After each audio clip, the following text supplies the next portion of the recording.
Assalamualaikum warahmatullahi wabarakatuh. My name is Muhammad Eko Roza, and today I will explain about the nature of learner language. Okay, first is introduction. The nature of learner language refers to the characteristics of the language produced by individuals learning a second or foreign language.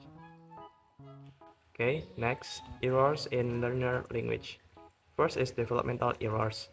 This reflect that learners attempt to apply rules of the target language, often similar to those made by native speaking children. For example, I could instead of I went. Okay, second is interference errors. This occur when the learner's first language influence their use of the target language. For example, an Indonesian speaker saying house big instead of big house due to Indonesian word order. Next is overgeneralization. Learners apply a rule too broadly, for example, adding ed to all verbs to past tense, such as think becoming thinked. And the last, simplification. Learners simplify the target language structure to make it easier to use. For example, omitting auxiliary verbs like is in she happy. Okay, next, developmental patterns. First, acquisition sequence. Learners tend to acquire certain grammatical structure in a specific order. For example, English learners typically master the progressive ing. For example, I am running before the past tense, ed, I worked. Next, interlanguage development. The learner's language system evolves over time, moving closer to the target language but retaining unique characteristics influenced by their first language and learning strategies. And last, fossilization. Some errors persist even after extensive exposure to the target language, becoming fossilized or fixed in the learner's interlanguage.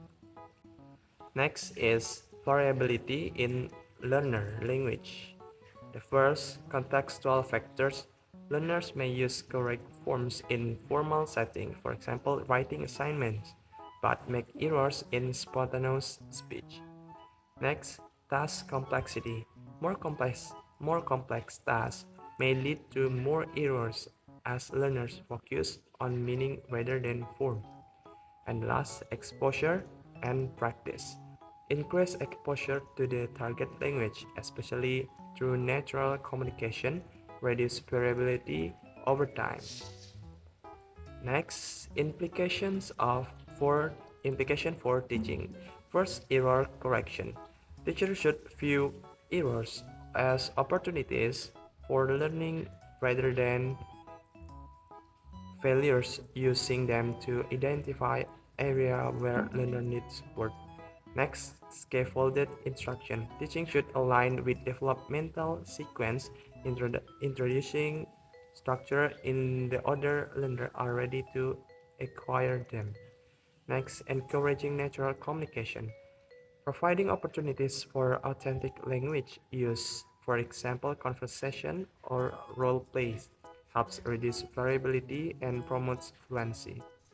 And the last, culture and linguistic sensitivity, recognizing the influence of the learner's first language, for example, Indonesian word order affecting English, allow teacher to address inference error effectively.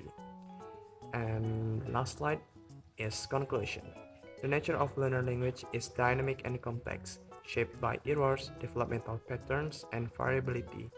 By understanding this characteristic, educators can create supportive learning environments that cater to learner needs, ultimately facilitating more effective language acquisition. Thank you.